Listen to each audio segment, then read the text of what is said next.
नमस्कार मंडळी, या कोकणी दिव्यांका चॅनलमध्ये तुमचं स्वागत असा. आज आमचो शिमग्याचो शेवटचा दिवस हा, तर मी दाखय इला तुमका दाखवतो. Bye bye. मी आत्ताच देवळासून इलोय. येपर्यंत जरा काळोख झालो. देवगड तालुक्यातलो पुरा गावातलो शिगमोत्सव संपन्न झालो. तिची मी तुमका संपूर्ण माहिती माझ्या या छोट्याशा ब्लॉग मधून देतो. चला तर मग बघूया. हे आमचे देवखे वयाच्या मांडावर नाचतात. हो आमचो खेळ जरा बघून घेवा.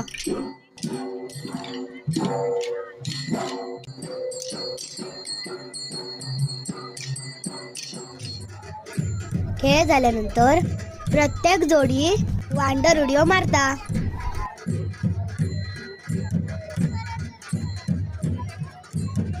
दिनांक 14 मार्च का चालू झालेल्या कार्यक्रमात